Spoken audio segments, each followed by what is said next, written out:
Well, seems like you want to do it this way today. All right. I'm just going live. I'm Rick Snider for Rick Snider's Washington. Since nobody's watching yet, I'll say please like, subscribe, share, comment, and even hit the thanks button if you can. So let me try and move things around.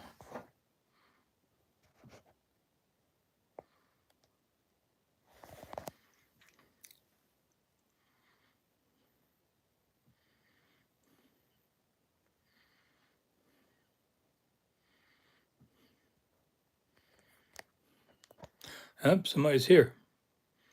All right. Hey, I've got somebody else here. I'm just setting up, getting ready. Technology. It's great when it works. But unfortunately, it doesn't always for me.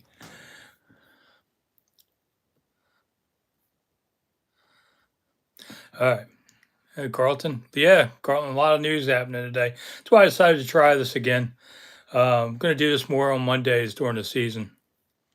But I wanted to kind of just see how it works here. And we'll talk about all the stuff that happened today. Let's see. I'm still learning technology.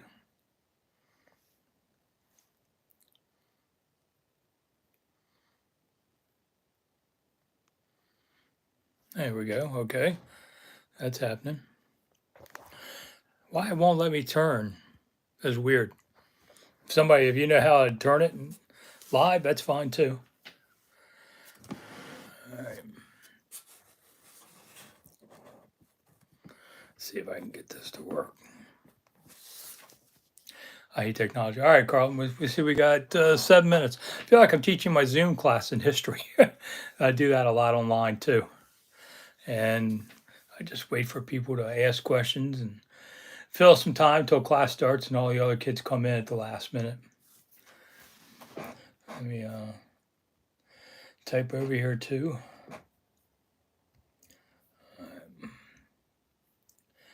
Okay, now I can see my live. All right, we're getting closer.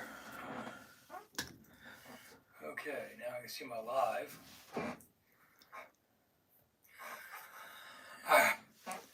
Okay, turn that down. Zoom class.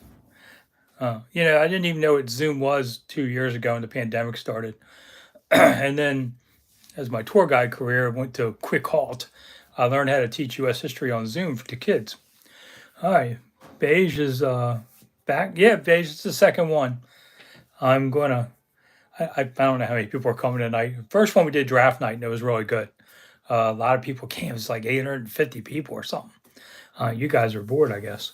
But tonight's just a Monday. But a lot happened today, so I figured we'd talk about all that too. So, and I'm just kind of warming up, making sure I have all the technology working. Kind of is. I had to do it on my cell phone instead of my laptop. I don't know why. And all this. All right. So we got 5 minutes till the other three people, who knows how many are coming. So feel free to type something if you want to know anything in particular. And I'm just getting ready, sitting in my office. Oh, we got 4 people. All right, we're rolling along. Yeah. This is so weird. I'm an old newspaper guy. This technology stuff is just interesting because usually you just never get to talk to us and you just read the paper. But I don't work for a paper anymore. Got laid off last time. Pandemic kept me from coming back. So now I if you do follow me, I'm on 1067 The Fan, Odyssey.com. I write there once or twice a week, among other things. And this, of course, is every day. All right, we've got a question. What do I think is going to happen with Dan? Yeah, okay. You kind of came up with that. All right, let me wait about 3 more minutes just so I know it's going to be asked over and over tonight. We're going to talk about Dan, why I think the NFC East owners are not going to vote against him. We're going to talk about the stadium. OTAs are tomorrow, and you can get RFK seats. I found a spot. It costs a lot of money, but if you want one, it's your money. Go spend it how you want on everything. So that's kind of the framework. But if you want to know something else, that's fine too. Um, I just figure we do an hour together um, instead of me watching something dumb on TV, and you can ask whatever you want. But yeah, we'll get to Dan in just a minute. And there is a let's see, there's nothing on there. Okay, so anyway, I'm sitting in my office at home. I'm actually going to move in a few months. Everything's getting tore up. And then I'll have a new studio in my new place, and it'll actually look better. So we'll see. All right, 7:57. Close enough. All right, there's 5 of you. That's enough. All right, so thanks for coming to Rick Snider's Washington on YouTube, where you get the whole story. So please like, share, subscribe, comment. We do that because the algorithm rewards me if I say those words. So otherwise. And yes, Beige, yes, this is from the Brandywine Studios. We're actually the Waldorf Studios. I live about a quarter mile from the county line where Brandywine is. Went to high school in Brandywine, Gwen Park High, many, many years ago, like more than 40. I'll be doing my 50th high school reunion in a few years. God, what happened there? I used to be young. So yeah, we're live from the studio. You love the technology, man. You can do anything. I'll be at the OTAs tomorrow, and I'll be doing takes from my car where I sit there behind the wheel and don't drive, but then that way I fill in everybody what happened. It's a nice, quick way to do it. Yeah. All right, so let's go to the main topic, I guess, which, it's interesting. The owner's vote was the big news, and isn't it just like this team to say, hey, don't look at this, look at that. Oh, we're thinking about a stadium over here. Oh, forget the other stuff. I mean, this is just classic misdirection that they do. They're very good at it. So I covered a story in 1999 on the team sale, and 24 of 32 owners had to approve the next owner. You have to do a 3/4. And Milstein, who was going to get it, and Snider was the minority person then, Milstein told me, he says, I know there's 4 teams voting against me, but I'll still make it. And I thought, if you got 4 teams voting against you, there's more. If you're admitting 4. So I have my partner David Elfin and I, we were at the Washington Times then. We found those teams. And we kept reporting that Milstein's bid was going to be defeated. And they kept denying it the whole way. The hardest story of my 42 years of, no, how many years have I been doing this now? 44? Yeah, no, yeah, 44. Okay, yeah, 44 years. Wow, I'm getting old. Every day, everybody, it was like, I told people doing the team sales story was like being surrounded by people in a circle, and everybody is yelling at you that they're telling you the truth and everybody else is lying. And every day who was telling the truth would change. So you couldn't trust anybody on this stuff. So they're very difficult stories to write. I mean, I had a heart attack a couple years later. You kind of wonder why. But I know what it's like to get these kind of stories. And so Jared Bell wrote it for USA Today, and Jared's a very good journalist I've known for a long time. So obviously he has some owners. And if nothing else, this is a warning shot to Dan that keep it up, dude. We keep reading these stories. You keep shorting the funds. We're going to vote. So they're doing the count and the vote. Can they get to, 9 votes to block it? Well, obviously Washington has 1, so they need 8 more. And I don't know. First off, I thought, all right, let's look at the NFC East. And I thought, okay, New York Giants. Well, Mara, he's no friend of Washington's, but he might. But New York is 28-16 against Dan Snyder's teams. I don't think they have that kind of record against anybody else. Philly, same record, 28-16. They won 5 of the last 6. And Dallas is 33-11. So here's my point. You think these guys are going to, when they think they can usually win both games, want to knock out Snyder? They figure, hey, let them keep running this team into the ground. We'll keep beating you. This is great. Someone asked me, well, what about Washington Commanders now as a draw? Does it hurt their attendance? No, they pretty much are sold out. I mean, I don't know if the Giants are quite anymore, but the other teams are sold out, so it doesn't matter on this. So there's a lot of, so I think those 3, and Jerry Jones and Dan Snyder are a lot aligned on financial matters. I think Dan likes Jerry a lot more than Jerry likes Dan, but Jerry's got some pull, and so if there's some people on the fence, he's going to do a little arm twisting too to say, save Dan. So, hey, Juan, glad you could join us. And so that's why I think that the three NFC East owners probably will not vote against Snyder. But Mara would be a wild card. I'd have to think about that for a while. So it's not a done deal. It's going to take a while. I think one more straw would break that camel's back if something happens. But I don't see the fellow owners ganging up on Snyder unless more comes out. And who knows? I mean, we keep seeing these things keep going. I know people in recent years kind of caught up to what I'd seen all these years with covering the team, which there was problems. And finally, you're so tired of losing, you're not willing to tolerate the shenanigans anymore kind of thing. So that's where I think we stand on the owners vote. And as this is getting hot, the stadium story comes out today again.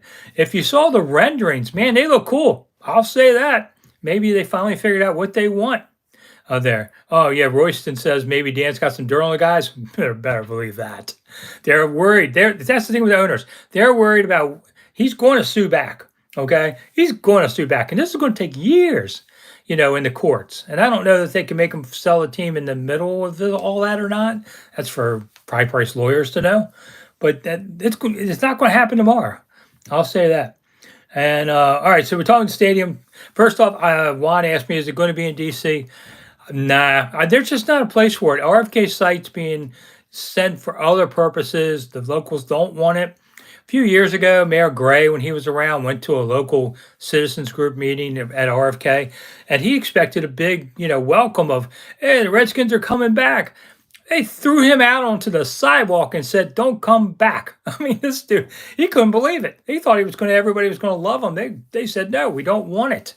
And they want services. If you've been down to RFK site area, it's been a kind of neglected part of town for a while. They want other things than a football stadium. It doesn't matter enough to them. And, the mayor will give lip service to it, but in the end, the city council is the one that pays for stadiums. And there's nobody there. Jack Evans is gone now. These kind of guys, they're not, he doesn't have any friends on the council anymore to help push this through. So, that's why I don't think they're going to see that. Brian asked me about, do I think the quotes in the USA Today article are minority or majority? I'd say minority at this point.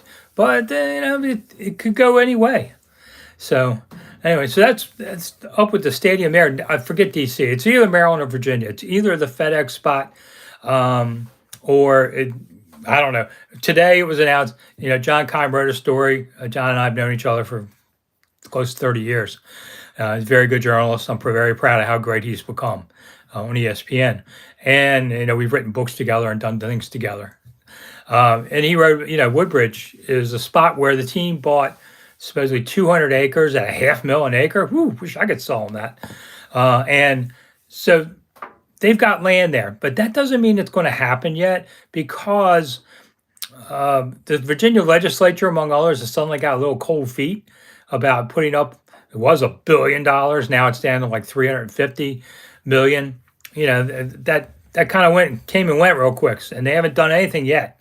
So we'll see what happens there. If nothing else, if Snider decides to build elsewhere, he still owns 200 acres of pretty good property by an interstate highway, and land doesn't ever go down. So he could always sell it if he decides that Maryland, it also is a way of waving at Maryland, like, last call, dude, what do you got?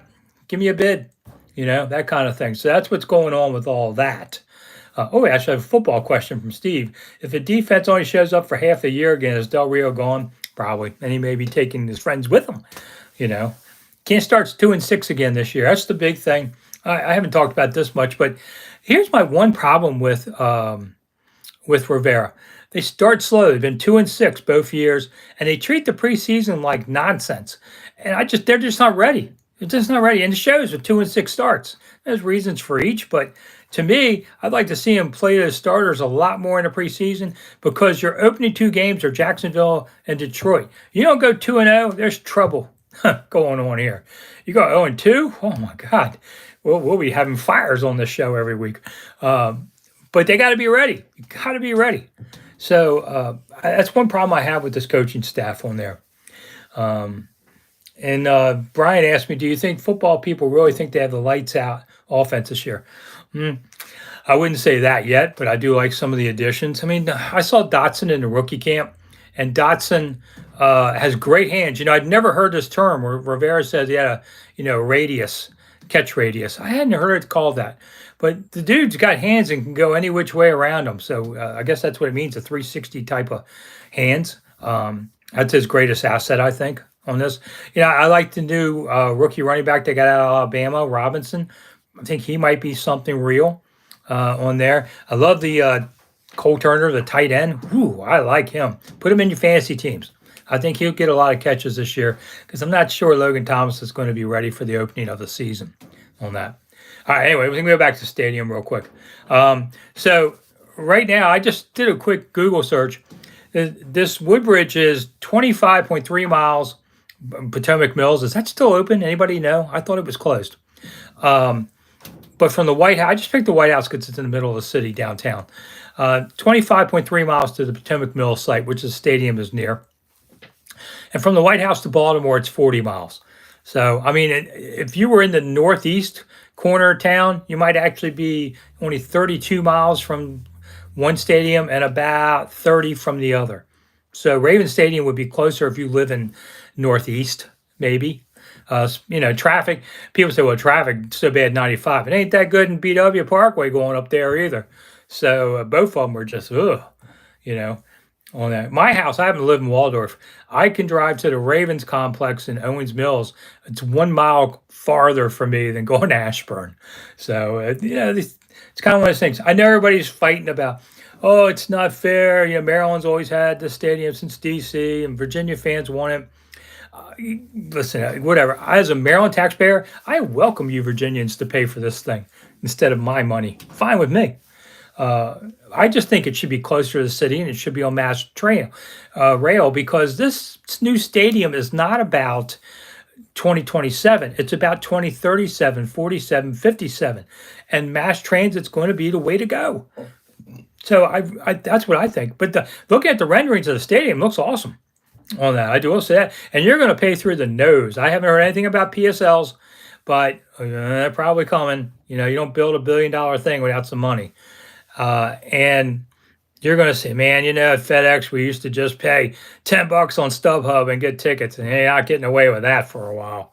So you're going to miss FedEx when it's gone in a way. I think we should have a raffle and see who can blow it up and hit the plunger. I'll put tickets up, raffle tickets, and get it. So, somebody goes, I don't want to talk about that. Brian Waldhall says, Scott Turner has faith in Wentz. And how do I feel about Wentz? I think Wentz was as good as they were going to get. He's got a good arm. Let's look at a couple things. First, Indy's owner. I've never been an Irsay fan. I knew his father. I don't particularly like the son anymore either. So their opinion, he threw 27 touchdowns, 7 interceptions, a 94 rating. I'll take that any day. When's the last Washington quarterback to do that? It was probably Kirk. And Kirk Cousins, in a way, is an empty calories kind of guy. He can put up those stats, but you're not satisfied because they're not winning. They were a 500 team. It's not all on a quarterback. But, so Wentz, I think, has potential to be something good. And then the great part about this contract, even though it kind of hurts him a little bit this year, is next year, if they keep him, this is a show-me contract. If he does well, they keep him, his cap number will go down from 28 to 21 million the next 2 years. So that should get some cap room because we've seen what a good quarterback's going to cost. Not a rookie, but a veteran. So they get some break there. And if he isn't any good, they can cut him without any, cap hits. So I think I'm looking forward to seeing him tomorrow in the OTA live. I've only seen him play against Washington. Be interesting to see what he can do. Fred asked me, do I think we messed up not getting Bradbury? Would have been nice, but I don't think he is anything that would have made a difference with this team. Nice player, though, and you can't have enough good players. That's what I've said is the problem with this team. They don't have enough good players. When I covered the team in the 80s and you went in the locker room and you saw, Dexter's here, Jacoby's there, Butts is there, Monk's over there, Riggins is here. Dude, it's freaking Hall of Fame walking by you. Who do I see now? Terry McLaurin, if he has a good career like we think, is a possible. Chase Young, if he can come back healthy and be what we think, could be. But you don't. That's what the old days were. Those are what you need. You need these guys that everybody loves. They have a lot of guys that are good, but good doesn't get you to the Super Bowl. Brian asked, "Do I think Chase Young will break out this year?" Well, that's the whole thing, isn't it, man? First year was great, second year was awful, and then he got hurt. So where's your mind? I don't think he had his mind right on his second year in the approach, but he's supposed to be at OTAs tomorrow, and maybe he's not doing anything but hanging out and classroom work and all, and that's great. I don't have anything against players doing commercials and all, but not doing OTAs and all. You got the whole off season to do these things. Football has to be your first priority because you're making all this money, anyway. So that's where the money is. Talking about money, let's go to RFK for a minute. So this week, a company called ArcherSeating.com, Archer like the guy with the bow and arrow, seating.com, announced that they're selling RFK seats. You can buy them now, but you're not getting them until November. But quantities are limited. Supposedly these are the ones under the overhangs so that they weren't exposed to the elements as much, but they are 60-year-old seats or whatever. Yeah. So, they looked okay in the pictures. They put better feet on them so that you can use them anywhere. They're $3.99. I mean, honestly, $1.25. I might have gone for a couple. My new porch that I'm putting up, but I'm not doing 400 each. But that's up to you, man. It's your money. You want to spend it? Go ahead. On there. So that's what they're doing. No, you can't have the white seat that Frank Howard hit a home run ball to. I'm sure that's going somewhere. Hey, Daniel. And I would have liked to have gotten John Kennedy's seat. He sat right behind the dugout area. Second seat in. First guy was a Secret Service man. So if you came down the aisle and you wanted to do something bad to JFK, you had to get past him. So JFK was the second seat. And talking about presidents, something came out. Dan Daly, an old colleague of mine at the Washington Times, ran some pictures this week on Twitter. And it's Dan Daly Sports, if you want to follow him. And Dan had a bunch of them of first footballs thrown out, including George Preston Marshall did it. And I thought, I'd never even heard of this. So I think it would be kind of a cool thing if you don't monetize it to death, and let the head of some corporation do it. I'd love to see first footballs thrown out. It'd be kind of fun. Something different. Don says, do you see the stadium projection Pat McCaffrey showed on the show? No, I did not. I don't even know who Pat is. Sorry. Abe says he'd pay $400 to go back in time and sit in one during the glory days. Yeah, it would be great if they put springs on these seats so they bounced up and down. That'd be kind of cool. I'm not sure these are the seats that did that, but that'd be cool. I went to RFK in the mid '60s was the earliest I went with my dad, and we went to see the Senators games. My father thought football was stupid, so he's been gone a long time. I can only imagine what he would have thought of my career. He was a baseball guy, so we saw some Senators stuff back then. Frank Howard was my dad's favorite player back in the day. So wish Dad had been around to see the team come back on there. All right, who else got a question here? Yeah, everybody. Don's giving me times of traffic. But that's the thing with Washington. Traffic times depends on the day and the time. Rush hour downtown starts about 1:30 in the afternoon. Who are you getting off at 1:30? What time? Who's starting at 5 a.m.? Federal government's not supposed to start till 6. It's really weird. All right, so Steve asked me, what's Darryl Green doing these days? I wish he was still associated with the team. He's actually working over at George Mason University. Does a lot of various different things there, including fundraising on there. I talk to Darryl now and then. It's one of the few guys I really talk to. So he's doing well. He's always busy. Darryl's always busy doing stuff. Brian says, do you think it's possible Dan stops having fun, decides to sell? No, not unless he's really forced to, not unless something really happens. I don't see that. He's having too much fun and making too much money. Dan bought George Washington's old property right above Mount Vernon. And it was only, I think, 16 acres. And it was part of the old Mount Vernon properties. Mount Vernon used to be over 800 acres. I'm sorry, 8,000. So, most of Mount Vernon. So Dan paid for this new house that had been built on there recently, paid $50 million cash. I mean, so he's got that yacht, What's that, 70 million?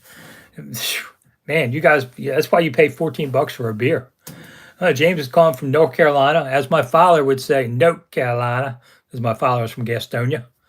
So if I hang around them, I'll start saying this stuff too. All right, Don says, I keep hearing the ring coming up from your usual videos. I'm not sure what that is. Is this a make or break year for Jamin Davis? Kenny asks. No. I think that's next year. And maybe he'll do better. I mean, he didn't have a very good first year, but I'm not sure it was the right fit and everything for him, what they were doing. And look at it this way. When Brandon Sheriff came, I said, dude's not a tackle. Even I could see this. It took about 2 days and J.J. Watt embarrassing him in a scrimmage to move him to guard. And it was a very good guard. So I always wondered, was that a bust pick, a top 5 pick being a guard?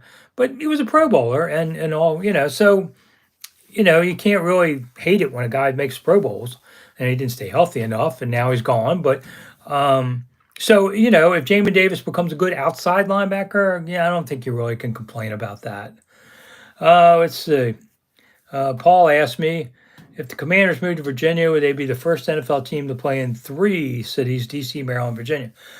Probably. I'd have to think about that, but probably. I'll have to ask Dan Daly that. He would know that offhand a lot quicker. Okay. So let's see what else I got here. OTAs. Okay, so OTAs, they're doing 3 days, 3 straight weeks, OTAs, and then they do mini camp. And sometimes they shorten it. Just depends on how much gets done, I guess, and how they feel. Now, tomorrow, I just got an email saying, be ready to be outside. Translation, bring an umbrella. But it's supposed to rain throughout the morning tomorrow. I'd be really surprised if they don't go in the bubble. I mean, this isn't September when you got to play a game. And listen, people can slip on. I've seen people get hurt on practice fields, and they've seemed reluctant to do that. It's not like the old Gibbs days where you're just out there every day. I mean, the bubble's only, 5 years old. So they were just used to it. I mean, I used to cover practices, especially Gibbs days and all. It was freezing at the old Redskin Park.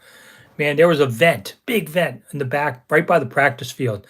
And the vent from the building would blow out hot air, and all the reporters would stand by the vent because it was freezing. But Gibbs didn't let you watch as much practice, but more than we get to see now. Now we only get to see, once the season starts. We can see everything in the off season.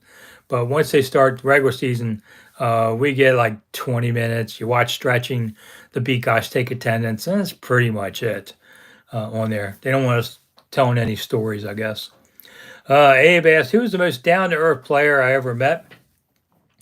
Wow, a lot of them. I would say 98% of the guys are great, just regular guys. And, there's 1 or 2 jerks every year, and there's 1 or 2 jerks in your office. So I think, what I love about football players, they're very high motivated people. They're successful. They are goal driven. And I think there's been a big difference in recent years. In the early 90s, when free agency started, everybody became a businessman and had to, they suddenly thought they were bigger than themselves. Now the money, big money there is so common that guys aren't fazed by it anymore. They just accept that that's what it is. I mean, they do make a lot of money. And so it changed the attitudes a lot.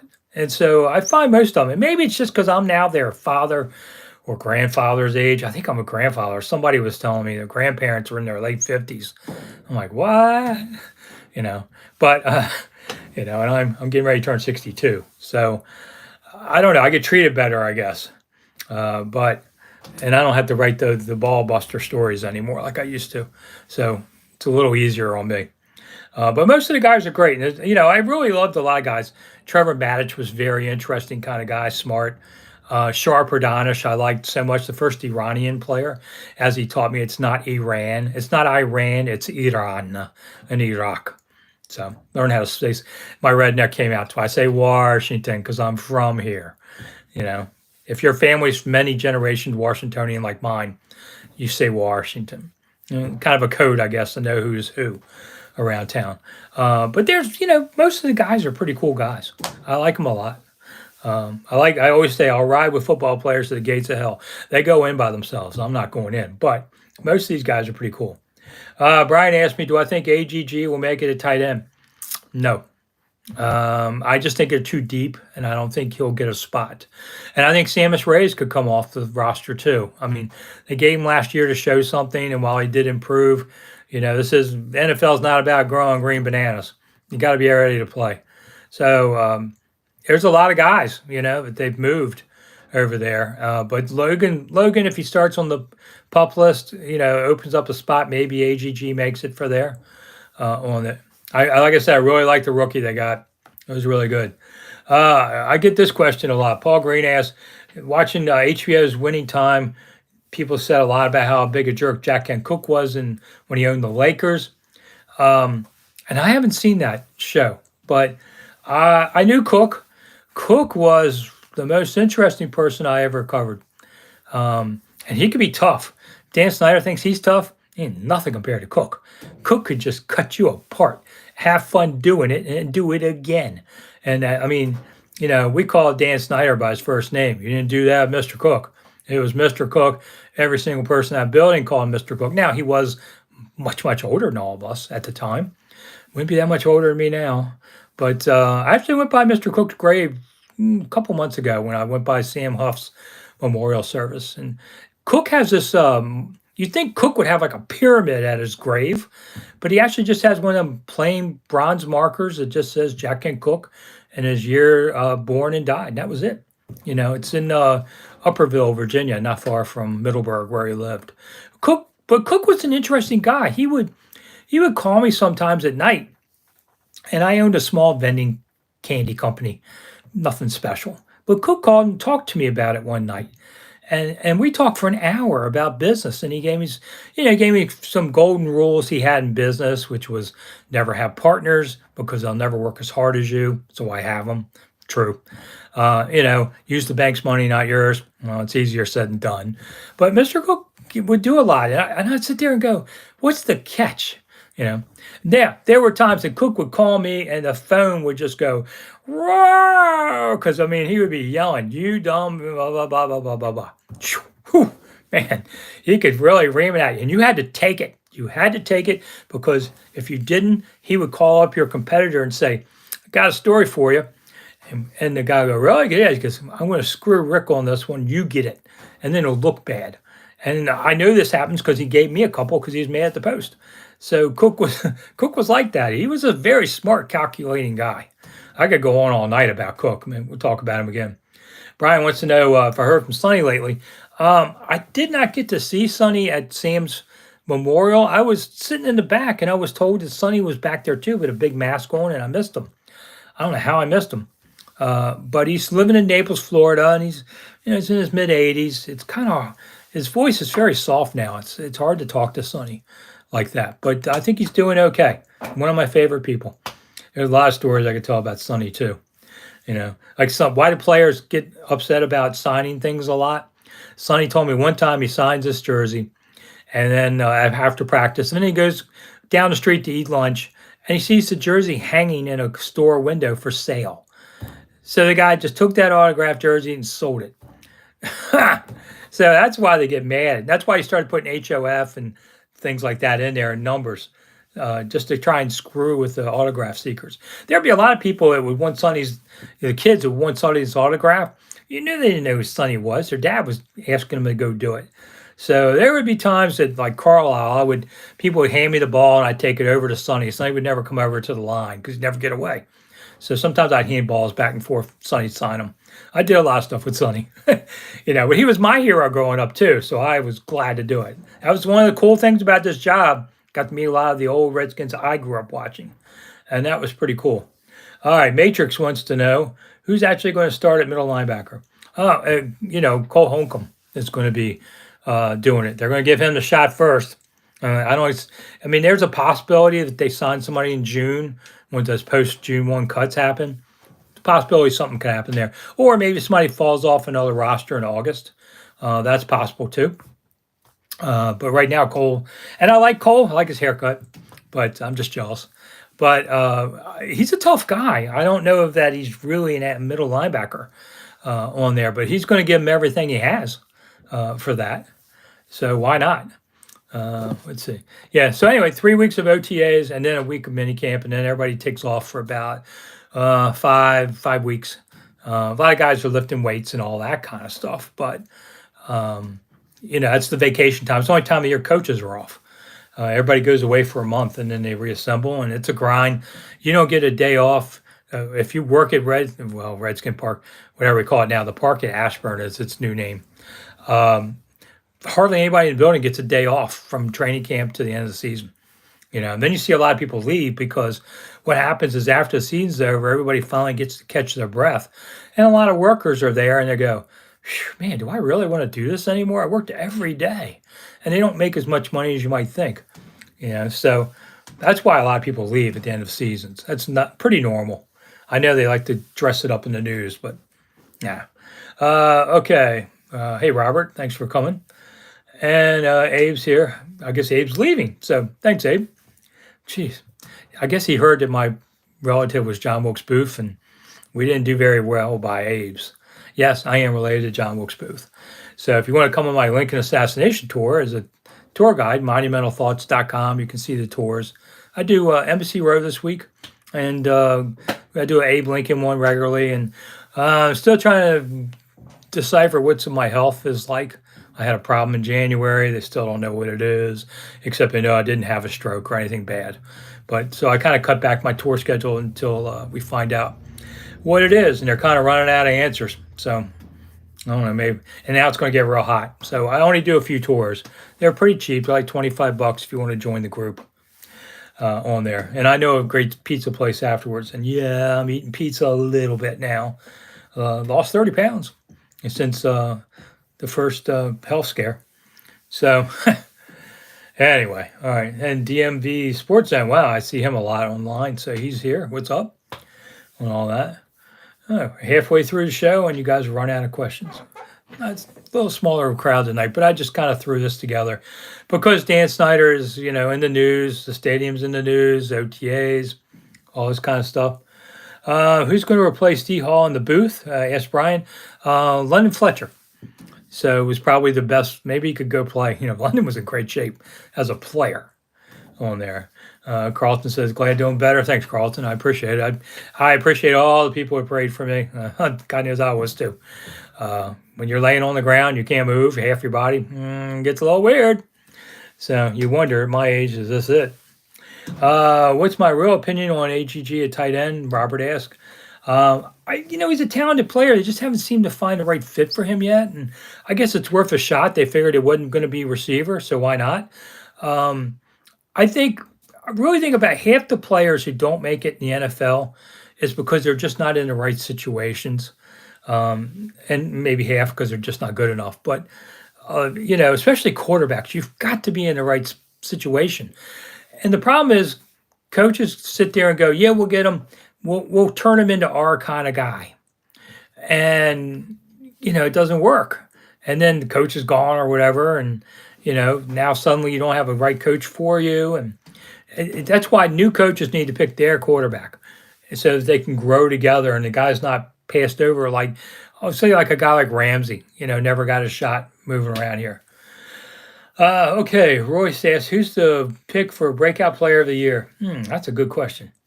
Let me think. That's a good question. I don't know. Well, Robinson could be rookie of the year. I think he's good. I think Cole Turner is a rookie, could be really good. Most of them we know who they are. Bobby McCain, I thought, really played well late last season. So if he has a whole year like that, he could be a Pro Bowl guy on there. I mean, Jamin Davis, if he plays well, could be breakout player on there. How many votes are needed for the NFL to make Snider sell? Asked Paul. 24 of 32. So 9 no's would kill it. And I don't think they have 9 no's right now. But if things get heated up, then you kind of get, it's just like politics. You get alliances, and people will try to, get guys. There's a lot of guys on the fence. So, then does a Jerry Jones or a Kraft or the big old power brokers call in some favors to get them on their sides? But they won't do a vote until they know absolutely what that vote is. When they won't do one just to keep them, that doesn't come up. But if they know they have 9 against the team, then they'll call a vote. With the Milstein bid I talked about a little while earlier, the NFL really didn't want to vote. They kept giving the guy more chances. And Milstein's problem when he tried to buy this team, he wanted to do it on credit. And the NFL said, you got to have equity in this game because if the housing bubble goes and all your New York real estate goes, we'd have a bank as a partner. We don't want that. We want to control who it is. So they're very picky about that. But they never had a formal vote. And the committee finally, they have a committee you have to get past first to be an owner. The committee really didn't give a recommendation on it. And Milstein finally withdrew his bid on the day they were going to vote. So to save the embarrassment of that. So I don't think they'll actually have a vote unless if you hear they're voting, that means that's it. Snider's gone. I don't see that happening soon. Are Dan and Kraft buddies? Asked Brian. I haven't seen that. But I could be wrong. Jimmy asked, will McLaurin get an extension done before training camp? I'd say 50. I'd say no.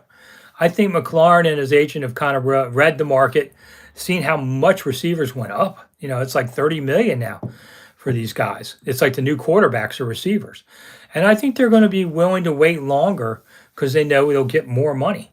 I mean, you take a risk that you could get hurt and you don't have the guaranteed money. That's there. But I think they wait. I think the team wants to. I'm not sure that Terry does in the end. That's just reading how these things go. Agents, man, they can mess with you on all the best. All right. Anybody have any, if you have any tour guide questions around town, I often answer those or as such. And somebody asked me the other day, am I going to Top Gun? Yeah, I'm going to go. My wife wants tickets. She likes it more than me. We were actually dating, I think. No, we were married when that movie came out. So I married my high school girlfriend. So we've been married together forever. Steve asked, who's the best tight end in Washington history? And when do we get a keeper? Well, we've had keepers. I mean, I thought Jordan Reed was really good. It's just he kept getting hurt. Jerry Smith was awfully good back in the 70s, way ahead of his time in the position on there. I mean, it's only been the last 10 to 20 years that tight ends have become as prominent, since the 90s. If you have a good tight end now, like Gronk or somebody like that, man, you can change the game. So I love tight ends. They're backbreakers, on defense. I mean, look at Washington's defense. How many times have a tight end like Ertz just broken them, especially on third down? Paul asked, will Soto stay in Washington? Well, tell me who the owner is. I mean, that's all starting to work along. I would say no, which will be a real shame. Chris says best tight end was Cooley. Yeah, Cooley didn't have the longest career. He was a very good player. But there were guys who were so good. Didier was good. Warren was good. Steve Moody writes, and I agree with that. There was a lot. But Cooley be in your top 5 list. I'd say that. And I think Jordan Reed could have been. That's a shame. He just couldn't quite get away from those concussions. Robert asks, why do we think Wentz got dumped from Indy? I don't know. That's a good question. I just, they've been spoiled with some really great quarterbacks, between Peyton and now I have a brain freeze. When you get old, you have brain freezes. A guy went before RG3, Andrew Luck. I just think they picked the wrong situation there with that. I've not heard anybody really badmouth Wentz. I mean, you get something now and then, but I think it's I think it was a lot of BS, and Washington's going to benefit from it by getting them. How's the eye test on the 5th round quarterback? Brian asked. I liked him a lot. Just watching him throw the ball around, I thought he was pretty good. And the other quarterback that they signed, Kelly, he's like 6'7", huge dude. He has a really good arm too. He could be a practice squad or somewhere. But I think Hal could play this fall, and I don't think he would be embarrassed at all. I think he's possible. doesn't eat meat, outside of chicken tenders, that's not a diet. That's a 12-year-old or whatever. Come on, dude, eat some regular meat. That's the one thing a lot of college players will tell you in the pros. They learn so much about nutrition because, listen, we all know at 18 to 21, you can eat trash. It doesn't hurt your body. But you want to stick around longer, you got to start eating better. Eat something green. So I think Sam would be fine on that. I like him a lot. I think it's a real chance to do something. Derek asked me what player will strive in Turner's offense. Wentz throws to tight ends more than any other quarterback last 5 years. So I think maybe Cole Turner might be a surprise. Like I said, put him on your fantasy team. You'll get him cheap, and I think he could do well. Steve's already ordered a Hal jersey. Well, there you go. How much did it cost you? I'm amazed how much you guys pay for things. $14 for a beer? Are you kidding me? But that's, I remember when you could get a soda for a dime. So that's what happens when you get old. You remember how much things were. I paid more for my first car than this house, that kind of thing. All right. Robert asked, why would they bring in a 7-foot tackle to cut him 2 days later? I think that was a physical situation. I didn't see him as 7 feet, though. That was Andre the Giant. Okay. So Steve says 129 for one of them fake jerseys, which means you didn't buy it from the NFL. Got it from China or whatever. I think aren't the real ones around $300? And the problem I have, I did a video on this the other day on Rick Snider's Washington, is if you're going to spend a lot of money for a new Commanders jersey, you want a player that's going to stick around for a while. So I didn't say Terry because I don't know Terry will be here a couple years from now. Or Wentz, So I was looking at rookies or Chase Young, somebody like that. Paul asked, what's the best tour site to see if you're new to D.C.? He's thinking the White House. You can see the White House for free outside all the time. You can go inside for free, but you have to get tickets from your House of Representative or Senator. They run your name and Social Security thing through the terrorist watch list, and it takes 3 to 6 months. It's shorter lately, not as many people in town. I'd say this spring we had about 20% of tourists that we normally have. It's still a way down year. So White House is cool. There's a lot of cool places. My blog, monumentalthoughts.com. I write about stuff all the time. Okay, Steve says, UNC fan. Okay, I'm a Maryland fan. We're still bitter. But he likes Holcomb or Brown. Royston says, Big John Allen would be the jersey to get. Yeah, and he's going to be here a while. And I'm going to talk to him tomorrow about some stuff. I have a magazine piece to write about him. Interesting guy, John Allen. Very intense, especially after losses. But good guy, real good guy. For hearing his life story, it's amazing things he's been through and done so well. Nobody asked me who do I think's falling off the defensive line. I mean, the answer is simple. It's Payne. I don't know if they don't re-sign him. We'll see how he does this year. Robert says he lives in Tennessee, but we used to be a Dale City guy. Whereabouts the property? That property you're talking about for the new stadium, I understand, is just north of Potomac Mills. So I hadn't been at Potomac Mills in forever. There. The new jersey's out. Asked Paul. Yes. I've heard from people saying that they've gotten them in the mail. So I guess they're coming one at a time. I give Jason Wright a lot of credit. This team has really started paying attention to fans at times. And there was a guy on Twitter who was going in for a serious surgery. And the day before, he got one of those Commanders jackets and a good luck package. And I thought that was awesome. It's nice that this team finally, under Dan Snyder's reign, is giving back to the fan base versus just looking at you, how much money can they shake out of your pockets. I'm surprised they don't turn you upside down before you walk in the stadium and shake all the money out of you. Except now you can't buy anything with cash at the stadium. You have to use a credit card. It's all digital. So when you get home, you get your credit card statement and go, man, I drank 10 beers at that game? Oh, my God. That's when it's going to hurt you. The Carter home gym, they're in Dale City. They want to go to more games. Well, maybe in 5 years you will, if you can afford it. That's the hard part. You're going to pay taxes, and you're going to pay seats will be something crazy. You won't get a ticket for under $100, at least not on the books. Now, the secondary market, we'll see. And the stadium is supposed to be about 60,000 people, which is good because the future of sports is things like for TV and the 5G network. You're going to get these virtual reality glasses in a couple years that will make you feel like you're on the field watching the game. I've seen some of this stuff going on. It's amazing, and so you can sit at home and watch that. So the stadiums now you got to drive all the way down there if that's where it's going, and just sit at home for 3 hours, and especially if they gotta win, man. You're not going to go down there if they lose. But virtual reality is going to be really big on a lot of this. When are they coming to the Commander store? I don't know. You can call. I'm not that tied in where I'm calling. Where is this stuff? Because I'm not buying any of it. I'll tell you, I don't have much memorabilia, but I did a book with some other guys called America's Rivalry about the Cowboys Redskins series. You can still get them on YouTube. I think they have used copies on Amazon. But Terry Crews did this, and this is the cover of the book. And I don't have the book with me at the moment, but this was actually Terry's. He drew it himself, used spray paint kind of thing. Now he's a big TV star, but he played 1 year in Washington, and tremendous artist, and that's how he got into the movies.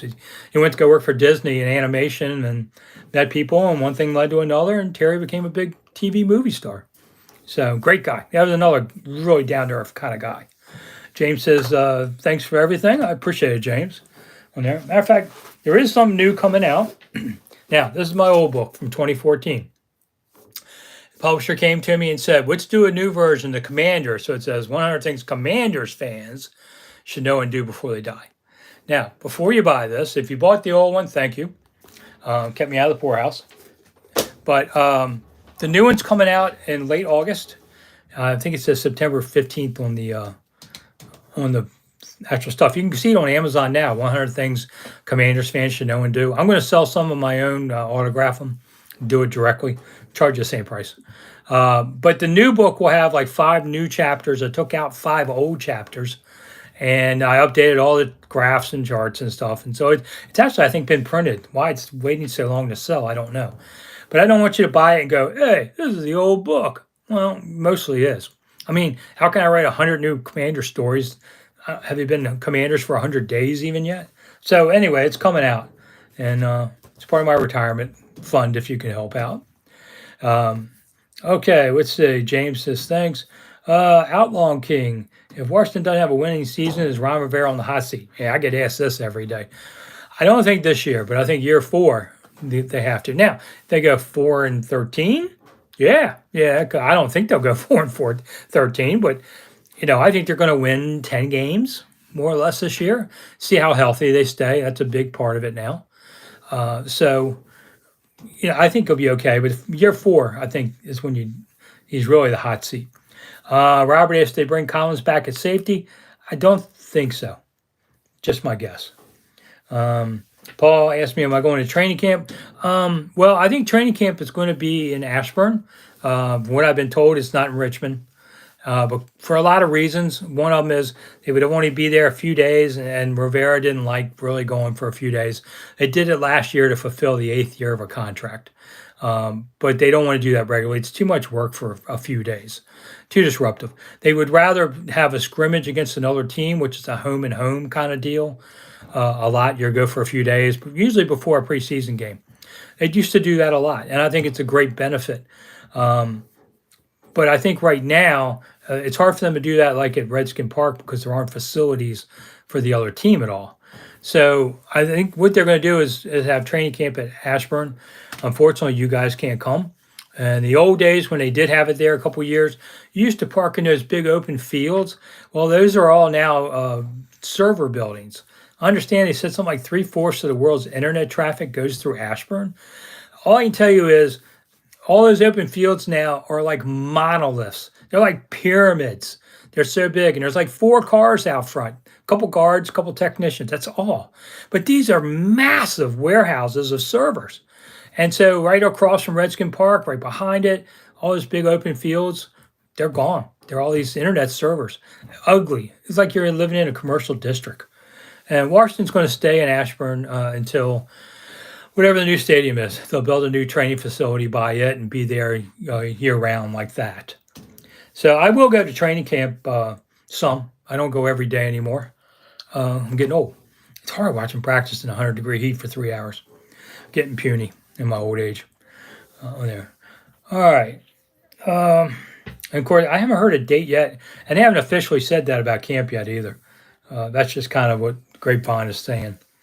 But July late 20 something will be whenever they do it. They only have 3 preseason games this year.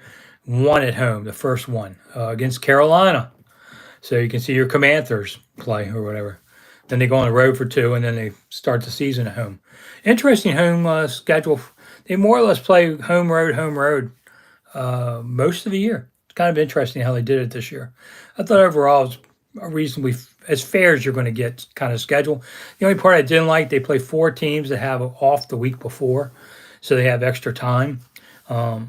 Their bye is in December. I've never seen that. They play the Giants, and then they're on a bye, and then they come back into the Giants. The Giants have to play in between. So they do get a break there a little bit. BH asked me, is Chase going to be ready? Or when will he be ready? I don't know. I think they'll obviously be cautious. So I don't know that we see him in the preseason. But, he says he's all in for week 1, and we all remember the T-shirts with that. So maybe. That I don't think you'll see much beforehand. But they do a lot of conditioning. They do a lot of, they're in the classrooms. But nothing quite replaces live hitting. You want to bang people. That's when you really tell who's who. And that's what the rookies are going to find out tomorrow. They don't really hit each other in OTAs. There's a lot of pushing and shoving along the lines. I'll say that at times. But they don't really hit each other. So the speed is what the rookies will have to really figure out. It's like, wow, this stuff's fast. These guys are so big and so fast. That's the biggest thing, I think, between everybody. Let's see. Paul says, Snider is out. Who takes control of the team? Let's just say Tanya, if they don't throw a whole family out. If not, the league would probably make somebody like Jason Wright in charge temporarily. I don't know. That's a long ways down the road at this point. I don't think they'd do it during the season necessarily. Steve asked, what happened to RG3's book? Yeah, I never thought that was coming out, because it's the same reason mine will never come out. People say, why don't you write a book about Dan Snider and all this stuff? 2 reasons. Number 1, I'm not spending my retirement with lawyers. And, it's going. Dan Snider wouldn't be afraid to sue about things. And 2, you guys will read it on Twitter real fast, the good parts, and you won't pay $25 for it. So I'm not writing a book about Dan Snider. And I think RG3 kind of felt the pressure realities. And I guarantee you his publisher said, listen, everything you claim's got to get passed by the lawyers. So you can't make up stuff. You can't, rub the margins. You're not, because they know a lawsuit's coming. So that's another reason why. So I never thought it would come. And then it's like, I'm writing a book. I'm going to tell all. There's some bad stuff. Hey, if you need a quarterback, I'd like to maybe do it. And then he says something nice. I think you might win. I was like, okay, Robert, where are you on all this? So, I don't know. It's certainly interesting. Robert said, you called the draft every time they did a pick, it went to commercial. Yes. I'm not paranoid about this. I think it was true. The first 4 picks this year. I don't know if that's somebody really screwing with this team. It's too much to be a coincidence. Really is. I mean, come on, man. Every year like this? Let's see. Royston goes back to my Dan's got dirt on everyone, including RG. Well, maybe. I don't know. Dan didn't tell me anything anymore. Dan doesn't talk to us anymore. Been years. I used to have his cell phone number when it first started. He was friendly, but it didn't last long. So I wonder if it's still the same number. I have to check. But he doesn't like to talk to us because he don't want to answer things. So, okay.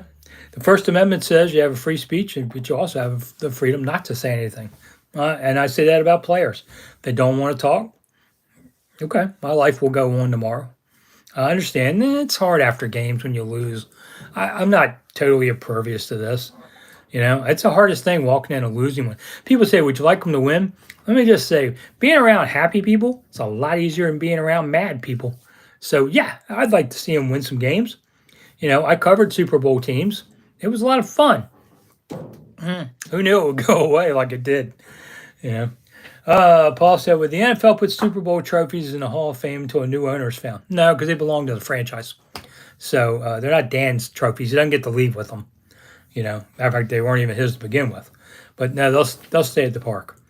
Okay, and then of course BH asks, he makes a point too about every time they get a commercial, for the picks. Yeah. I mean, somebody's messing with them. That's all I can say. Sometimes they do little things like passive aggressive things on the NFL level to try and mess with teams. So what was it last year? They had 31 teams in this big commercial ad, and they forgot Washington. Please, people ask me all the time about the Commanders. Hey Flappy, how you doing? Ask me about Commanders. Do I like the name or whatever?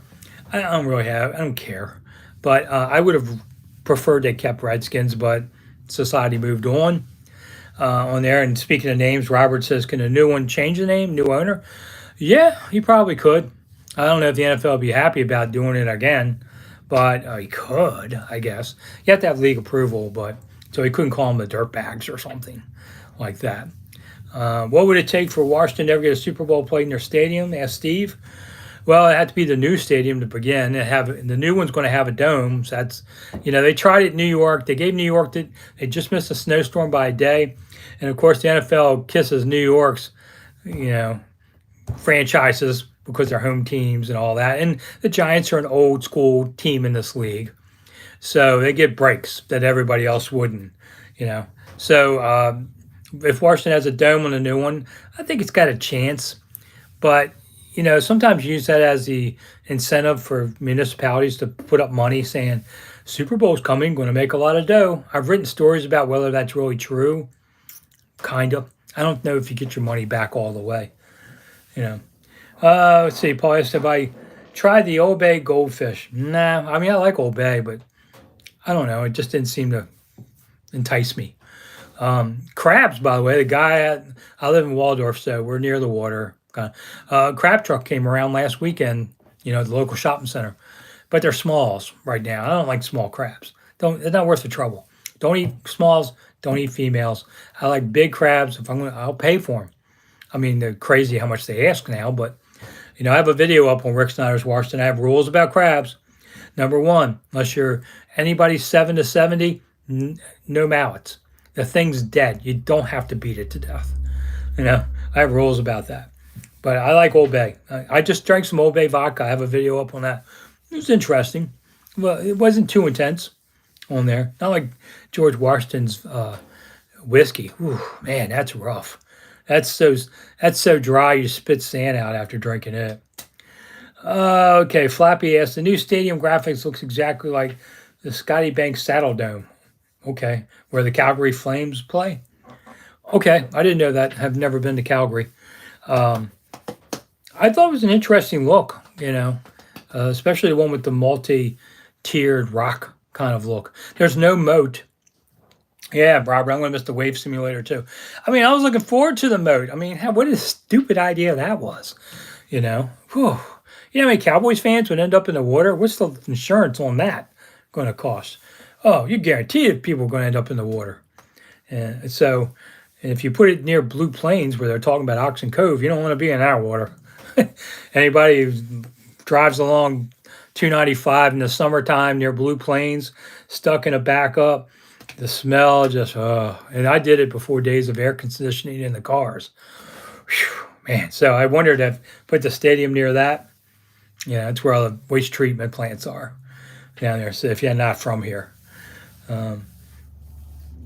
Somebody was asking me about overseas fans. I actually have on my Twitter about 60, 70 fans from the UK that I hear from. Andy is probably the most vocal anymore. But great guys. One of these days when I get back to London, they're all going to take me drinking. You'll never hear from me again. So I don't really drink much anymore, but we might do some kind of get-together, maybe do a tweet up this season somehow. I mean, I'm going to do some Monday shows every Monday once this preseason more or less starts. I'll do Mondays for an hour on there. And I tell people the thanks button is on my videos where you can tip me. So I hate to sound like that, but hey, I'm trying to make a living. It's one reason why I do these. YouTube pays me something. And but the thanks button is for people. It'll be up at on all my other videos, and after this one goes off, they turn it on. So if you want to throw a few bucks to old Rick, I appreciate it. All right, Paul says, like the stadium in Vegas, hope they build one like that. Yeah, I mean, that was pretty awesome, huh?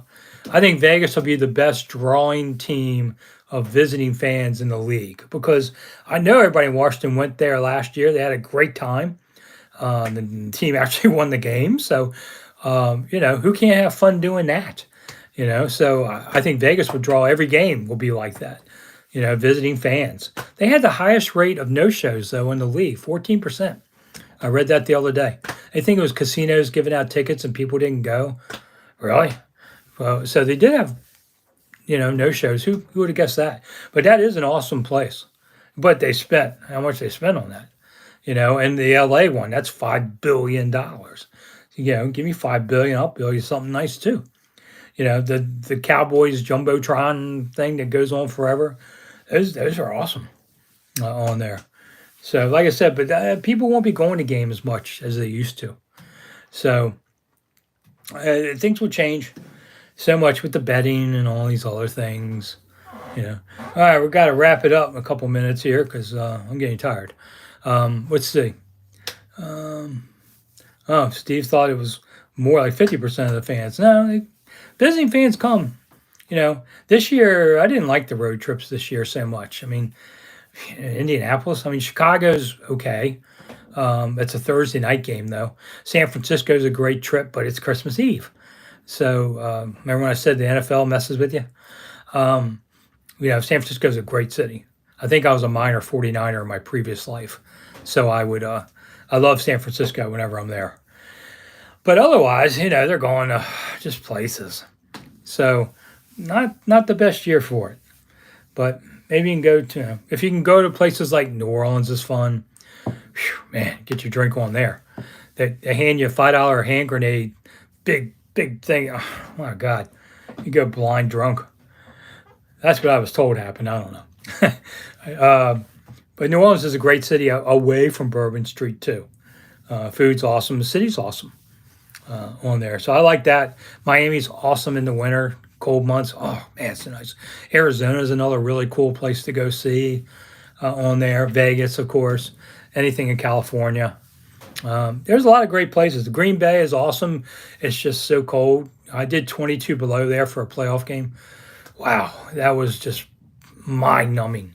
It hurt for 3 days to be there. I don't know how they do it.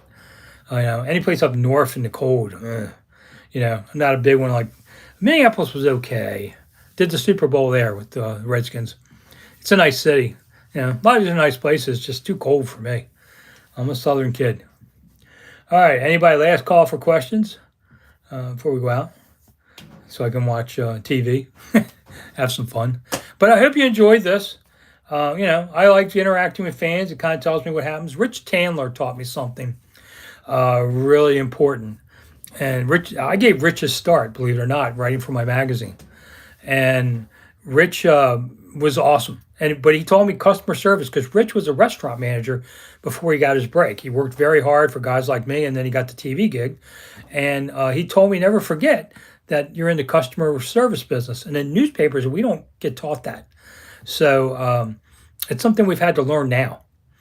So Tandler taught me that. God rest his soul. That was such a sad day when he passed. I was one of his pallbearers on there. And we sang American Pie at his grave. The whole thing because he liked it. I knew the song, unlike a lot of guys. I grew up singing American Pie, but Rich was awesome like that. He loved interacting with fans, and I do this kind of thing almost in his memory too. To have you have a chance. Joe White's passed away, and Joe was an awesome guy, and he passed away a couple years ago. I saw him at Redskin training camp, and he died a few days later, very suddenly, a heart attack. He covered the team 20 years. He was an awesome guy. All the beat writers, pretty much, John's the last one left. So, but yeah, we'll have fun. We'll do this a lot more. And if there's something big showing up, I'll come on and do it. We had fair number of people for short notice. So if you enjoyed it, I hope you come back and just see the daily videos, usually up 7 a.m., 7 p.m. time-ish, more or less, where I try to come up with 2 ideas every day and more if there's spot news. Tomorrow I'll cover OTAs. I'll have something up around noon, somewhere around there. So, all right. Well, for Rick Snider's Washington, I'm Rick Snider. Thanks for coming. And I'll see everybody again soon. Thank you so much for coming. Now, how do I turn this thing off? Thanks, Robert. And Paul and Bill. And I feel like Romper Room the old days. And I see Robert and Brian and Steve and everybody else. So, all right, everybody. Thanks a lot for coming. Bye.